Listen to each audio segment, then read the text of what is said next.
There's a new day dawning, the time is at hand, where the glory of the Lord will be revealed to every man.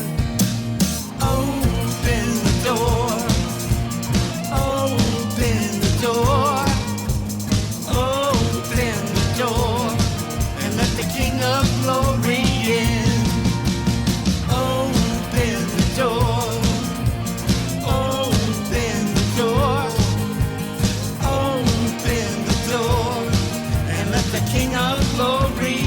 Oh, let the King of Glory in. Open up the doors starts right now. So fling wide, you heavenly gates, and prepare the way of the risen Lord. The Apostle John was on the island of Patmos. He was in prison for the testimony of Jesus Christ, and he heard a sound behind him. He said, behold, I looked.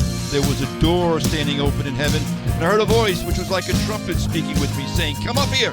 I want to show you some things which must take place. That's what we need, my friends. We need a heavenly perspective of the things that are going on in the world around us, the things that the Word of God foretold us would come to pass, those things which must take place, those things which are taking place even now. That is what this broadcast is all about, discussing the issues of the day, discerning the times in which we live from a biblical perspective and worldview. Good day, everybody. Andy White here. What you are about to hear is the fusion of heart, mind, and soul. I want to welcome everybody from all across the fruited plain, of course, and all around the spherical globe. Thanks for tuning in to this week's edition of Open Up the Doors. I am streaming live, of course, on my Open Up the Doors Facebook page over at facebook.com/faithfm 91.7. If you've never liked the page, please like my Facebook page and stay connected with me throughout the week. I'm on. That's kind of like my main thing. I'm on X, I'm on Truth Social, but my main page is on Facebook. I know that kind of irks some people, but it's the easiest thing and the most ubiquitous thing to do, so I am over there. Open Up the Doors on Facebook. If you'd like to call in, be part of the broadcast in the second hour, the call-in number is 631-725-2069, 631-725-2069. I would love to hear from you, especially if you're a new listener or a first-time caller. Maybe you've been listening to the show for years, but you never called in. I want to encourage you to call in the second hour. All right, I've got a lot to get to, so I'm going to kind of truncate the preliminaries here and get to what I need to get to.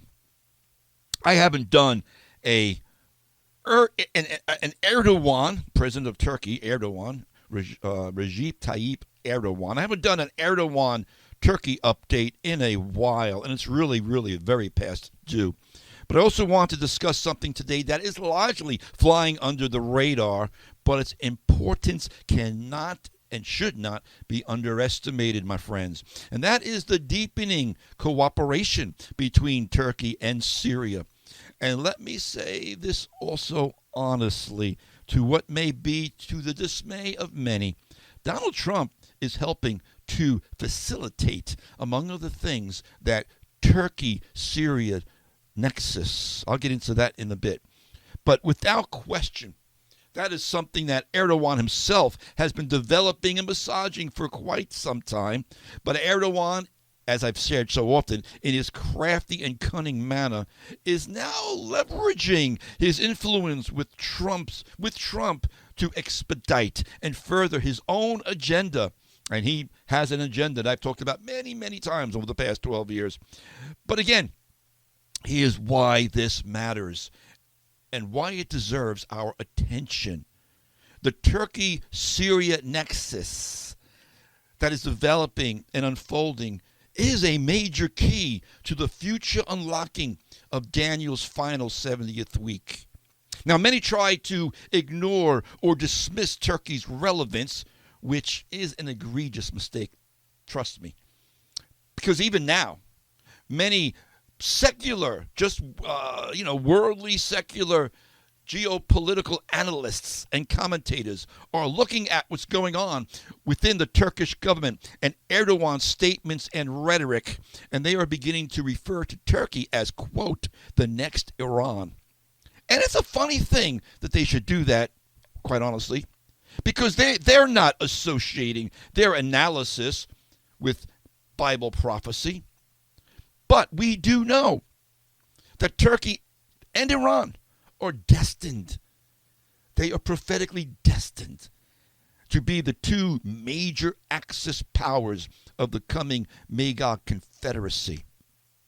A confederacy that doesn't exist yet, but it's lurching that way. It's progressing that way. The trend line is heading that way. No, the Magog Confederacy does not yet exist. But someday, according to the prophetic scriptures, it definitely will. And we see, just as a really concise synopsis of why I'm bringing these things up, is because we see from Ezekiel 38 and 39 that Turkey, the land of Magog, will be the primary and major adversary that comes against Israel during the time of Daniel's 70th week and the final 3.5 years in particular of the time of Jacob's trouble. It is the Antichrist-led Magog Confederacy of Ezekiel 38 and 39 with the Antichrist as its leader. Ezekiel calls him Gog of the land of Magog, that he will seek to completely destroy Israel and the Jewish people. And he will almost succeed, according to Zechariah 13 and 14. But he will ultimately be destroyed by the Lord Jesus Christ himself, 2 Thessalonians 2:8, when Jesus returns at the final battle of Armageddon to save the remnant of Israel and destroy the Antichrist / Gog and his armies. That's Revelation 19 through 21. The scriptures are all threaded and knit together. And there's this apocalyptic eschatological narrative that we can follow the trend line and the geopolitical maneuverings of men and of nations against the Word of God. Because that's the biblical framework, as I just concisely laid it out. And what we are seeing going on geopolitically in the Mideast, as I said a moment ago, is the eschatological progression of the logistical alliances being forged and coming together. See, people sometimes say the minute war breaks out, oh, this is Ezekiel 38 and 39. No, it's not yet. It's just a war and a rumor of war. Ezekiel 38 and 39 cannot happen until Daniel's 70th week. It's the final battle of Armageddon. It's a 3.5 war campaign that's led by the Antichrist under a 10-nation confederacy. None of that exists yet. So when you see all these YouTube armchair analysts on YouTube saying, oh, the Ezekiel 38, 39 war is going to break out any day. No, it's not. They don't know. I don't want to go there. They confound and confuse the scriptures when there actually is a very good laid out narrative. But here's something, having said all that, here's something that I want to show you how these things are coming together. A report, for instance, and there's lots of it. I cannot, trust me. I must have read, I can't even tell you how many different articles and reports and analyses this past week. My head is exploding. I can't share it all in the confines of this hour, but let me give you a little tip of the iceberg. A report came out this past week, or last week actually, that Erdogan is directing terror attacks against Israel from inside Turkey. Now, where has that been really in the mainstream news? Now, this report came out from Israel. And I've actually reported on this very thing in the past, that Turkey is openly hosting Hamas political leadership in Istanbul, just like the Qataris were in Qatar before Israel took out those leaders. They left Qatar because Israel was taking them out, and they moved over to Turkey under the protection of Erdogan. Of course, he denies all this, but no, this is factual intelligence. According to Israeli security officials, dozens of Hamas-directed terror attacks were thwarted over the past year on Israel. Attacks directed by Hamas operatives operating from Turkey.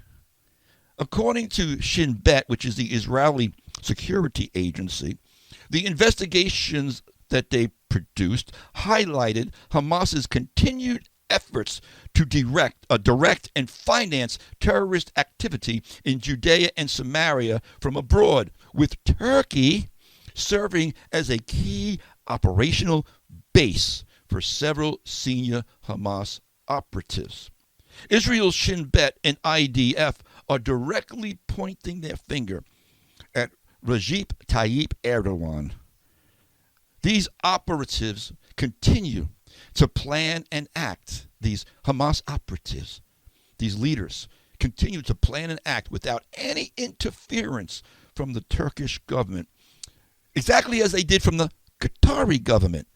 And I want you to remember these connections, because if you've been paying attention at all to the news the last several weeks, months, years, and you see how we've been coming, under the Trump administration, sad to say in my opinion, he's becoming more and more chummy with the Qataris and with Erdogan. He's always liked Erdogan. He's always stroked Erdogan's ego. Now, some might say he's just doing that because, keep your friends close and your enemies closer, kind of a thing. But no. Whatever the reason, the fact is Erdogan is cunning. Erdogan is crafty, and he leverages this. And you can see by Trump's actions that it's not just rhetoric. I can go down the bunny trail of the Kurds and how the United States, specifically under Donald Trump's administration, both in his first term and the second term, has undermined and literally broke the treaty and betrayed the Kurds. I've shared this numerous times. I shared it for the last couple of weeks. But it was at Erdogan's request. It was at Erdogan's bidding. So Israel's security agency is putting out this report. And so, to be clear, this isn't just about, as Erdogan likes to frame it, the Palestinian cause. Erdogan likes to always talk about how he wants to be the protector and the deliverer and the savior of the Palestinians. But folks, again, he's just using them for his own ends. This isn't just about Gaza, or what they refer to as the quote-unquote West Bank, which obviously more correctly, or maybe it's not obvious to the woke crowd, but the West Bank is correctly, historically called Judea and Samaria. It's Israel. But Erdogan's ambition has always been to bring Jerusalem back under Turkish Ottoman control. I've shared this hundreds of times over the last 12 years. But just a few weeks ago, in early June, Turkey's interior minister openly expressed hopes for renewed Turkish rule over Jerusalem, fueling, of course, concerns about the neo-Ottoman ambitions of the Turkish government, which would challenge Israeli sovereignty. Oh, gee, which is exactly what someday the Antichrist will do. See, these are foreshadowings. This is the setting up of the table, the setting up of the chessboard for what's coming down the road. We're not there yet, but we're watching the pieces put in proper position. Now, Turkey's Interior Minister Mustafa Sifti, or Siftsi, I don't know how to pronounce his Turkish last name. I'll just call him Musti. Maybe I could call him Musti. Yeah, Mustafa. Mustafa Sifti, on June 6th, what was that, about 3 weeks ago, at an AK party convention. The AK party is Erdogan's political party that he started. There was this provincial advisory council meeting which focused on Turkey's achievements under Erdogan. And in this speech that the Interior Minister Musti, I'm going to call him Musti, he was praising Erdogan. And he said this is a quote: "Just as we have seen the liberation of Damascus, Aleppo, and Karabakh, God willing," listen to his words, "one day we will see the liberation of Jerusalem as well. When I was a governor, I had a supplication to the Almighty, and I prayed, 'O Lord, grant me the governorship, of Jerusalem one day.' And I still believe that God will show us those days. He surely will. I believe this with all my heart and continue to believe it. Just as in the past, those lands will be ours again." I'm going to stop the quote right now. This is a inherent Islamic Muslim precept and principle. If any land once at any point in time was under the control of Islam and they lost it, they must get it back. They believe once they conquer a land, it's always theirs. That's why you have this issue in Israel these days between the Muslims, the Palestinian Arabs who are Muslims, and the different groups there. The Palestinian, all these different groups, the Palestinian Islamic Jihad that's in Gaza and others. It's about, besides their anti-Semitism, besides the fact that the Quran and Islamic hadiths call for the extinction and annihilation of Israel, beyond that, they just literally believe it's their land because they once did rule over it. So this goes back to what this interior minister, Musti, Turkey's interior minister, Musti, said in his quote. He said, just as in the past, those lands will be ours again. He's speaking about Israel. He's speaking about Jerusalem. And he goes on in the quote, they will come under our rule and dominion, God willing, because we have a global leader like Recep Tayyip Erdogan at our helm, a world leader. Now, you can see a little bit of why I mentioned a moment ago how many global and military analysts are calling Turkey the next Iran. Because they have a plan. Because, and when they say the next Iran, they're talking about in relation to Israel's existence. Iran was an existential threat to Israel. And the thinking goes, once we subdue Iran, peace and security. No. Turkey is the next Iran. And biblically speaking, it is. And biblically speaking, Turkey and Iran will be joined at the hip. Some other guy in Afghanistan, the Afghan Daily Shahadat, a Dr. Mohammedullah Darwazi, I told you I read a lot of stuff this week. He wrote an article in this Afghan newspaper, and he said the title of the article was "War Begins with Words." Kind of profound, but it's true. War begins with words. And this was one of the takeaway statements he made in this article. He says, if Turkey and Iran unite, well, the Bible says they will. If Turkey and Iran unite, far from meaningless policies, Tel Aviv will begin to tremble. So here's the thing, folks, where I'm going with this. The question that needs to be asked, since Turkey is a NATO, quote-unquote, ostensibly a NATO ally, and we're going to get into some of that as the program progresses, the question that needs to be asked is whether Turkey is actively undermining the U.S. and NATO and regional security interests. And I ask that question rhetorically because the answer is that there is little doubt that Ankara is doing just that, and doing so more brazenly with the passage of time. Turkey is leveraging its regional position to not to reinforce its Western alliances. Turkey is very anti-West, but to provoke the United States and its partners, meaning Israel. And I say that because I regularly read the articles and the editorials they publish in Yeni Shafak. Again, a propaganda state paper of Turkey. Erdogan feigns efforts to broker a ceasefire in the war against Iran.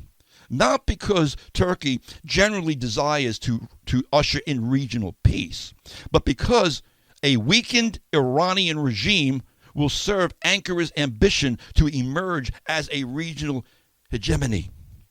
See, that's why Erdogan stopped Trump from sending the Kurds in to take out the IRGC. Erdogan, I've been saying this for weeks, Erdogan does not want to see the regime changed. He just wants to see them weakened so that he can go in. And folks, wittingly or not, Donald Trump is helping Erdogan to do just that. And not only that, Trump is also facilitating the Turkish Syrian nexus, which I'm going to get to in the next block, which in turn may also help bring in a weakened Iran under Turkish hegemony. I'd like to call that eschatological logistics is being played out in real time in front of us. An article that came out last week in the Mideast Forum Observer said the title of this article was, "How long can Europe keep silent on Turkey's authoritarian turn?" Now, number one, Turkey's authoritarian turn has really been going on for about 15 years. But it's getting worse and worse and worse. It's coming more and more to the top. It says here, this headline, "How long can Europe keep silent on Turkey's authoritarian turn? With brutal suppression of protesters and purges of public servants, Erdogan has removed all effective opposition to his rule." The headline is referring to the fact that the Turkish court system, which is, of course, controlled by Erdogan, just outlawed Erdogan's opposition party. They're throwing hundreds and thousands of journalists in jail and prison. Oh, but they're a NATO member. They're supposed to be, a democratic rule. Oh, but right, really? No. Erdogan once said, quote, he said this in 2016. Erdogan said in 2016, quote, "Democracy is not our aim, it is the vehicle." Folks, I've been saying for a long time, even here in America, that the Islamists are using our system against us. It's endemic throughout Islamic theology and ideology and their political aspirations. They use the system to gain control. And Erdogan blatantly said it. Turkey's the democratic, but that's not our aim. Turkey's a democracy, but that's not our aim. It's just the vehicle. Because now he's removed all effective opposition to his rule. Voided out the opposition party by court order. And since 2016, more than 130,000 public servants were purged out of Turkey, thrown into jail under Erdogan. Now, next week, well, it's about 2 weeks. I'm saying all this to bring it to here. In about 2 weeks, let's connect some dots. In about 2 weeks, Trump will attend the NATO summit where? In Ankara, Turkey, on July 7th and 8th, where Washington is expected, Trump is expected to lean on Turkey's army to fill the gap as the U.S. draws down in Europe. I have another article in my stack of stuff where Pete Hegseth told the NATO countries that they're taking a 6-month evaluation on how to draw down American troops in Europe from NATO. And part of that is this. We want Turkey to step up to the plate. America is no longer going to be the top dog in NATO as far as Trump and this present administration is concerned. Now, ponder this if you think I'm stretching it by saying Trump's dealings and policies are helping to facilitate a biblical axis of evil. As I just said, I didn't say that. The NATO summit's coming up on July 7th and 8th. But on June 3rd, Secretary of State Marco Rubio confirmed that President Donald Trump, again, will attend the July 7th and 8th NATO summit in Ankara. And Rubio said this, quote, "Significant changes loom for the defense alliance." Significant changes are in the offing. No doubt, this is a Rubio quote, "No doubt the United States will reduce its commitment to Europe. Turkey, with NATO's second largest army, will step up to fill the gap." Yeah, this is the same Turkey, the same Erdogan who recently threatened Netanyahu, saying this tyrant will get the lesson he deserves from the Muslims of the world. I'm going long on this. I'm going to condense it. Point is that just ponder this for food for thought. Speculation, conjecture. But just ponder this before I take a break. With a strengthened position in NATO for Turkey, and the fact that Turkey has seeded Europe with both expatriate Turks loyal to Turkey, as well as Turkey having flooded Europe with millions of Muslim immigrants from the third world countries, stuff I've been covering for years. At what point in the future does NATO become a military mechanism for the coming Islamic Caliphate? Europe right now is teetering on the verge of becoming a Muslim majority entity. And I'll be back with more after this. Here's Rich Mullins, Hope to Carry On. I gotta carry on.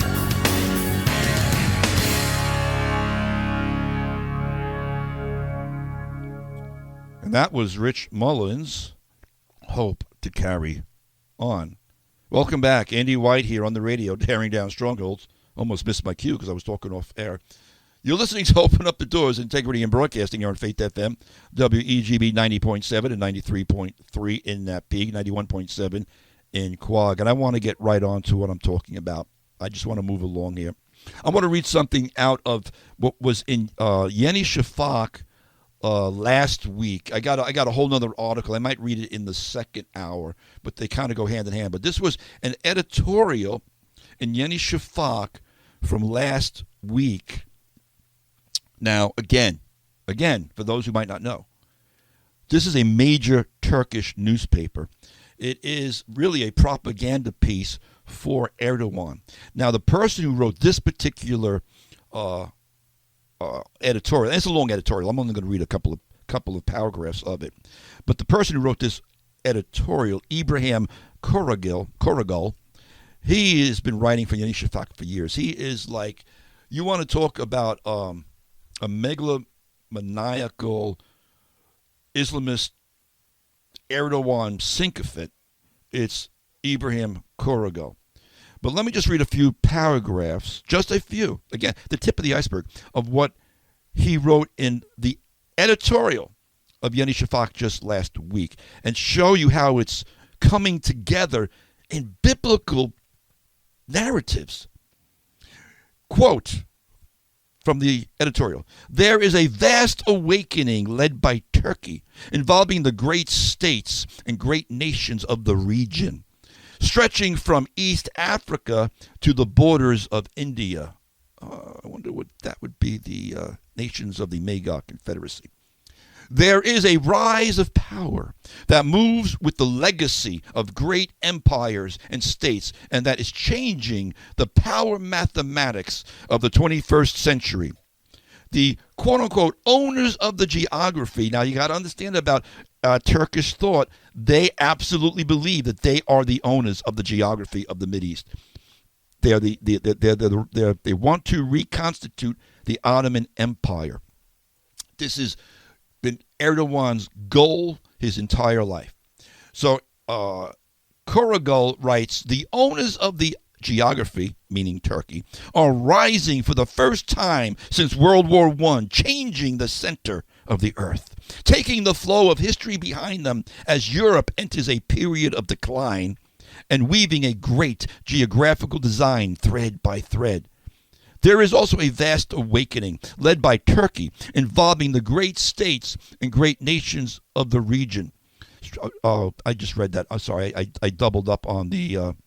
I just doubled up on the paragraph. The owners of the geography are rising for the first time since World War I, changing the center of the earth. As Europe ponders, I just read that. What did I do? When I made my notes, I copied the same paragraph 3 times. Sorry about that. Point is this. He ends this. Let's skip over that. I'm just rereading what I just read. That was an editorial mistake on my part, because I didn't pull in the entire article. I just pulled in certain paragraphs. The article ends this way, though. This is the point. Israel. He goes on to say that as Europe enters a period of decline, we are weaving a great geographical design thread by thread. This is a global scale axis of the earth. Now, I use the term the Magog axis all the time. You know, the land of Magog, Gomer, Bet Togarmah, you know, all those nations listed in Ezekiel 38 and 39, Persia, which is Iran, all of the northern, not all, but most of the northern African countries, Ethiopia, Sudan, Put, Kush. We see them detailed by name in Ezekiel 38 and 39. Now, he ends this article saying, well, this is the axis they're putting together. Then he says this: Israel is merely a triviality. It's trivial within this, our great objective. A detail that will be crushed and passed over as we walk. Israel is a mere detail, a triviality that will be crushed and passed over. This is the talk of the Antichrist spirit coming right out of the land of Magog, my friends. Because yes, a new axis of evil is taking shape by uniting several major factions within the coming Magog Confederacy. And this alignment merges Erdogan's neo-Ottoman vision with the goal of establishing a caliphate, as championed also by a former al-Qaeda leader, who I'm going to get into right now a little bit, in Syria, al-Sharaa, and the Muslim Brotherhood in Qatar, who's bankrolling a lot of it. Those who fail to recognize what's going on geopolitically, those who fail to recognize these this threat, don't comprehend the prophetic scriptures. They really don't. Now, I've spoken a lot about al-Sharaa, also known as what I like to call him Jihadi Jolani, in the past. So I don't want to reiterate any of that here. But if you're not up to snuff with everything I've been talking about, please go back and listen to two of my broadcasts from several months back. One was called The Assyrian. I think I did that about a year ago. You can find them on my YouTube channel. You can find them on my Rumble channel. But go back and listen to The Assyrian, where I talk about what has been going on with the rise of al-Sharaa back into power over Syria. So go back, listen to The Assyrian, and then a few months ago I did another one on al-Sharaa called ISIS 2.0 for more of an analysis on al-Sharaa, aka Jihadi Jolani, and his rise to power in Syria. But the other day, the Spectator magazine put out a puff piece on al-Sharaa. And the title of this, I had to read it, of course, as I was going through my news feed. I get my emails. I get the Spectator magazine updates in my emails, and the headline immediately caught my eye. This was the headline just the other day: Ahmed al-Sharaa can be a great man of history. That headline might prove to be more prophetic than it ever intended. Only time will tell, of course. But thus far in this man's bio and rise to power, I can see a lot of the prophetic shadowings that I've been talking about for a while now. Al-Sharaa might have trimmed his beard. He might have put on a suit. But I am quite certain that he's still a caliph wannabe, the head of a caliphate. It's in his heart. Ahmed al-Sharaa, previously known in his ISIS and al-Qaeda days as Abu Muhammad al-Jolani, had been serving as the de facto governor of Syria's Idlib region under the control of the HTS rebels, which was an outshoot of Al-Qaeda that he organized this HTS, which stands for Hayat Tahrir al-Sham, meaning the... Now listen to what HTS means. I've talked about this. This is just by way of refresher. But HTS, which still exists, it's being kind of fused in together with the Syrian army, but Jolani's, al-Sharaa's military militia that he put together, hundreds of thousands of jihadis. HTS, Hayat Tahrir al-Sham, means, quote, the Organization for the Liberation of the Levant. Let that sink in. That's what it means. And when they use the terminology, the Levant, they're referring to, yes, the entire region, Lebanon, Syria, Jordan, all of that, but they really don't like to say the word Israel. So very often, Levant is simply code for Israel, because actually Israel is the main part of the Levant. So when they're talking about the Organization for the Liberation of the Levant, they're talking about Israel. That's who Jolani is. That's who al-Sharaa is. It was a jihadist group then. It's a jihadist group now. And he's replaced Bashar al-Assad as president. And even though he's been welcoming Western investors to help him rebuild his country after a decade and a half of civil war, just last week, this is where it gets really intriguing. Just last week, Donald Trump flatly stated and took credit for the ascension of al-Sharaa.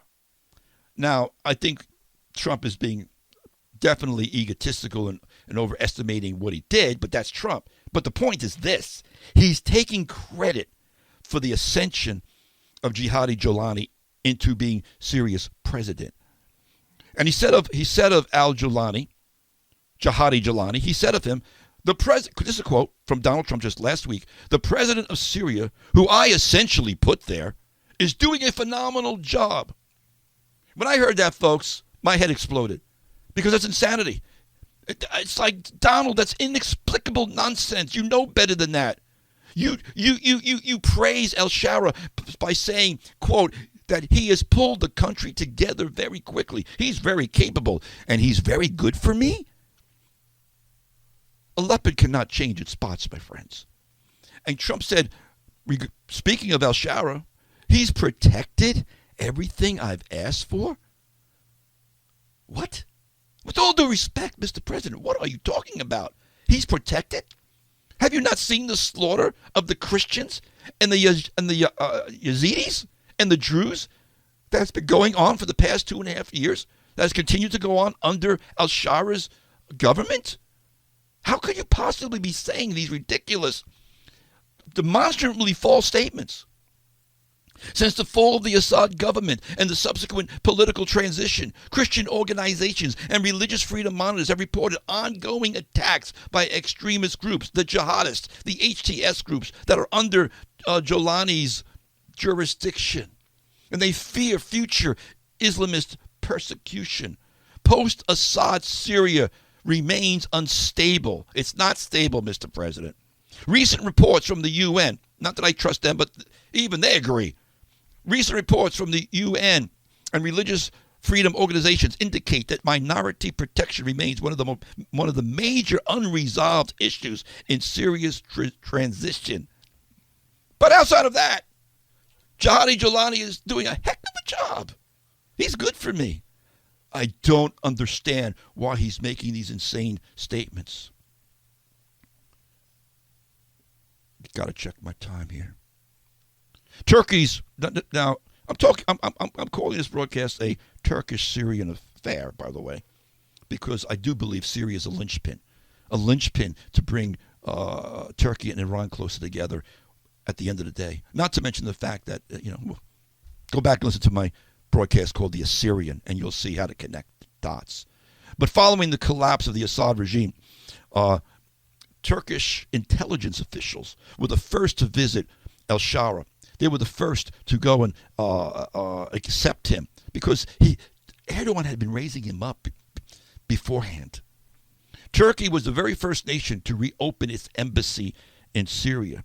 And today, right now as I speak, Turkey operates as a key military guarantor of the transitional administration, heavily involved in securing the region and training allied factions. Of course they are. I spoke years and years ago when the ISIS Caliphate was at its peak. I spoke and talked about how Erdogan was using ISIS to do his dirty work, and that once ISIS fell, I said this years ago, I said once ISIS falls, Turkey and Erdogan are going to sweep into Syria, overtake the northern border, push back the Kurds, and make their way down to Damascus. And everything I quote-unquote predicted, I hate using that word because I don't like to predict, but I make educated guesses, let's put it that way, has come to pass regarding Erdogan and his ambitions in Syria.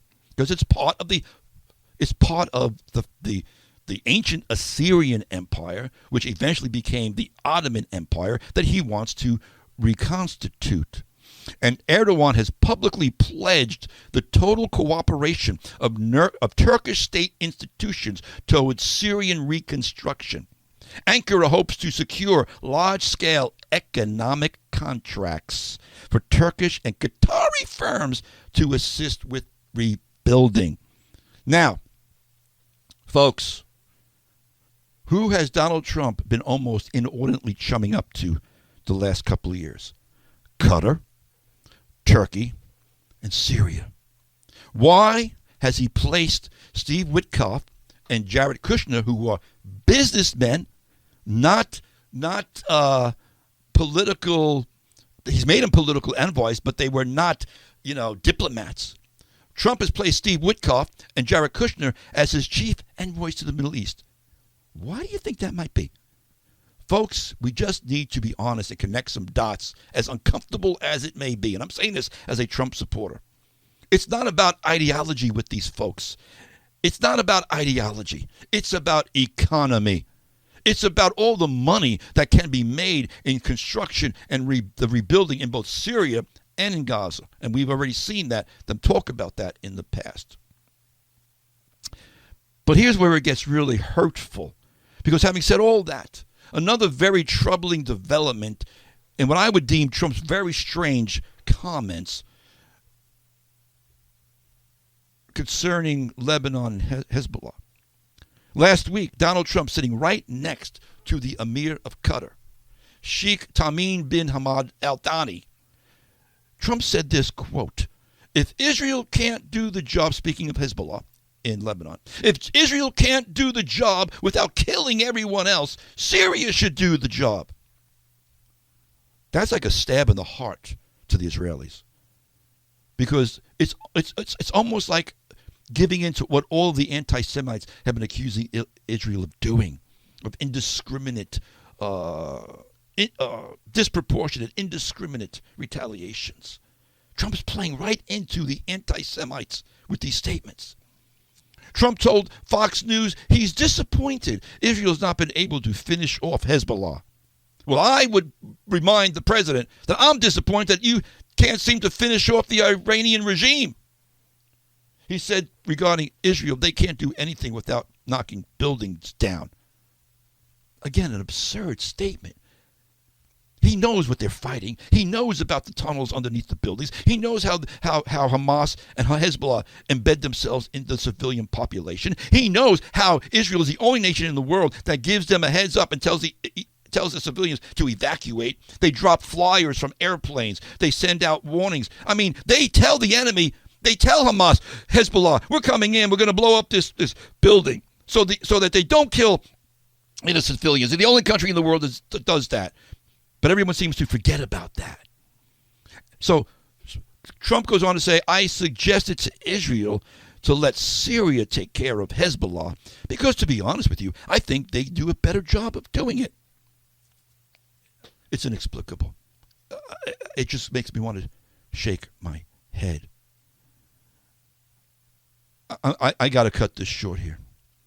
But the Israelis are taking these comments very seriously. Trump's approval ratings in Israel have gone from like 80% down to like practically Zippo. They're feeling betrayed. They're feeling stabbed in the back. Netanyahu just yesterday convened his security people, according to News 12 in Israel, to talk about these comments that Trump has been speaking, especially about having Syria come in, al-Shabaab come in to take control of parts of Lebanon.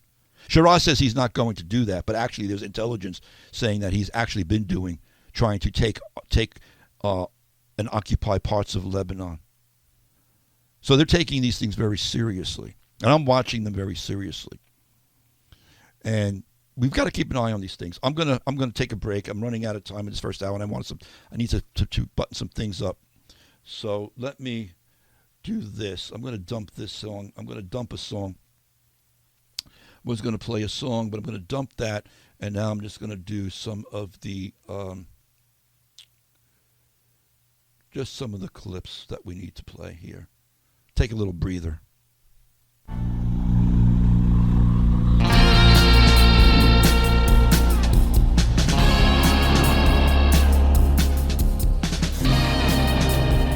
You are listening to Open Up the Doors, the fusion of heart, mind, and soul. Here on Faith FM, WEGB 90.7, 93.3 in that peak, WEGQ 91.7. Just a couple of broadcast memos.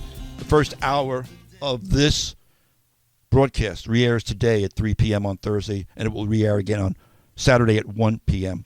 You can also find me on YouTube, Rumble, if you are on those video platforms. Just look up Andy White, Open Up the Doors on either Rumble or YouTube or both.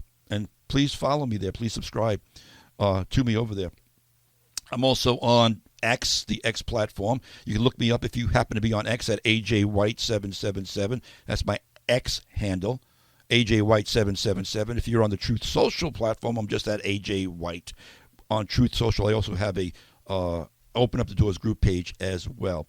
Another thing I want to mention, because it's coming up in another week and a half or 2 weeks, is that coming into the 4th of July weekend, the 250th anniversary of our nation, I want to invite you out to a free showing of a great movie called A Great Awakening, which was in theaters a while back, but we're showing it at Church of the Harvest on July 3rd, 7 o'clock, absolutely free. So come on out, kick off your July 4th weekend with some great fellowship and a great movie. I'm being told it's a great movie. I haven't seen it yet, but everyone who's seen it told me I'm going to love it. It's a great movie. So come on out Friday night, July 3rd, 7 o'clock, to Church of the Harvest if you're on the east end of Long Island, 572 Rainer Avenue in Riverhead. That's 572 Rainer Avenue in Riverhead, Friday night, July 3rd, to see a free showing of The Great Awakening. I will be going to the phones in the second hour. The call-in number is 631-725-2069. 631-725-2069. I want to try and wrap some of this up for this first hour. And there's so much here. I'm giving you the tip of the iceberg. But one of the things that is a theme here, and I'm carrying this theme on from last week. If you missed last week's broadcast, go back and listen to that. You want to stay up. You want to stay up on things that are going on prophetically through the geopolitics that are happening right in front of us. Go back and listen again. I'll plug it again. Go back and listen to a broadcast I did about a year or so ago called the Assyrian. Go back and listen to a broadcast that I titled ISIS 2.0. Go back and listen to last week's, the last 2 weeks, prophetic shadows. And what did I title last week's broadcast? I don't even remember what I titled last week's broadcast. I slipped my mind when I titled last week's broadcast. Go and look it up. Anyway, there is this prophetic trend line. Back in March of 2018, Erdogan said this: "The Turks have sacrificed a lot in the last 2 centuries. We've lost millions of square kilometers of territory under Ottoman rule, which was plundered through deceit plots and was reduced to 870,000 square kilometers. But the sleeping giant has now been awakened." He said this in 2018. He said, "We are marching toward Mecca with God's permission." Why is he marching towards Mecca? Because he sees himself. He sees the Ottoman Empire as the rightful caliphate, and he sees himself as the rightful caliph in his own mind. He's a megalomaniac of the Islamic world. And he wants Mecca to be part, like it was, the religious center of the Ottoman Empire. But Erdogan's ambitions aren't just to reclaim Mecca for his reconstituted Ottoman Caliphate, my friends. Make no mistake about that. He wants to bring Jerusalem back under the Islamic rule of his caliphate, as I shared in the first block. Let me reiterate what Turkey's interior minister said just last week. He said, "Oh Lord, grant me," the Turkish minister, "grant me the governorship of Jerusalem one day. I believe that God will show us those days. He surely will. I believe with all my heart and continue to believe it, that just as in the past, those lands will be ours again." Jerusalem, he's speaking of. "They will come under our rule and dominion. God willing, because we have a global leader like Recep Tayyip Erdogan at our helm." Folks, someday, albeit for a very short time, this prayer will be answered. Not because God's going to answer the prayer of this wicked Islamist, but because the prophecy says so. For a very short time, namely 1,260 days, 3.5 years, there will be a Muslim caliph reigning over Jerusalem. Now, I don't think it's going to be Erdogan. It's going to be somebody down the future who he might be raising up. It might be. It might be. I'm just throwing this out there. Speculation, conjecture. Could it be Jihadi Jolani? Are we that close? I don't know.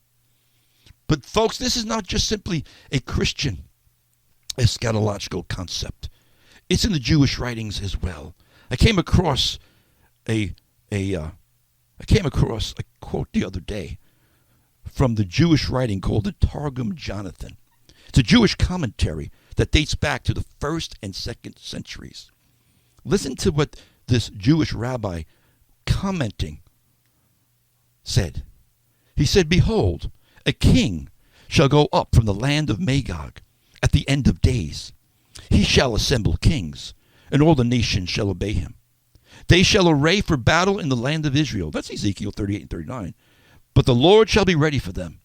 Their dead bodies shall fall upon the mountains of the land of Israel." Ezekiel 39. "And the wild beasts of the field and the birds of the air shall come and consume them." Ezekiel 38 and 39, as well as Revelation 19. "After that, all the dead of Israel shall be resurrected." Yeah, he's got his timeline down perfectly well. After the battle of Armageddon, when Jesus returns, that's on the last day. There's the resurrection. The Lord returns. But he says this, talking about Jonathan, written sometime around the 1st, 2nd century. "After that, all the dead of Israel shall be resurrected and shall enjoy the good things which were secretly set aside for them from the beginning." That's what Jesus said. When the Son of Man comes, he's going to set up his kingdom. "And they shall receive the reward of their labor." Folks, needless to be said, but I'm going to say it anyway, is that with all these things developing, we need to be watching carefully to see how they will, in fact, all play out. But one thing we can be sure of is that the geopolitical trend line to the final time of the end of this present evil age is moving forward, and very possibly may be gaining momentum. And people have often said, well, Donald Trump has been raised up of God. And I've often said, yes, but we need to consider what he was raised up to do. What has he been raised up to do? And maybe because of everything that he is, God is using him to unwittingly bring about these biblical alliances that the Bible so pointedly makes clear.